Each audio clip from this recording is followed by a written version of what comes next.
Welcome to நம்ம flavours. இன்றைக்கி நம்ம சேனலில் ஒரு வெயிட் லாஸ் ரெசிபி தான் பார்க்க போகிறோம். இதுக்கு வெங்காயம், தக்காளி, கேரட், கேபேஜ், கேப்சிகம் குட்டி குட்டியாக கட் பண்ணி வச்சுக்கோங்க. அப்புறம் ஒரு 3 முட்டை எடுத்துக்கோங்க. இப்போ ஒரு கடாயில் 1 ஸ்பூன் எண்ணெய் ஊற்றி அதில் கட் பண்ணி வச்சுருக்க வெங்காயத்தை சேர்த்து நல்லா வதக்குங்க. இப்போ அதில் 1 டீஸ்பூன் இஞ்சி பூண்டு பேஸ்ட் ஆட் பண்ணிக்கோங்க. அதில் கட் பண்ணி வச்சுருக்க கோஸ், கேரட், கேப்சிகம் இது எல்லாத்தையும் ஆட் பண்ணி நல்லா வதக்குங்க. காய்கறி எல்லாம் பாதி வெந்தால் போதும். அப்போ தான் நம்ம சாப்பிடும்போது கொஞ்சம் க்ரன்ச்சியாக இருக்கும். இப்போ இதில் 1/2 ஸ்பூன் உப்பு, கொஞ்சமாக மஞ்சள், 1/2 ஸ்பூன் மிளகாய் தூள் சேர்த்து நல்லா வதக்கிக்கோங்க. இப்போ இதில் கட் பண்ணி வச்சுருக்க தக்காளியை சேர்த்து நல்லா வதக்கிக்கோங்க.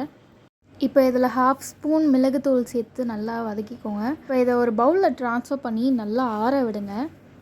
நல்லா ஆறினதுக்கப்புறமா இதில் 3 முட்டையை சேர்த்து நல்லா மிக்ஸ் பண்ணிக்கோங்க.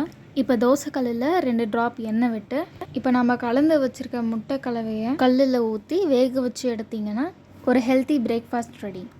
இதில் ப்ரோட்டீன், மெட்டபாலிசம், விட்டமின் சி, இ எல்லாமே இருக்குது. அண்ட் மெயின்லி இதில் கேலரிஸ் ரொம்ப கம்மியாக இருக்குது.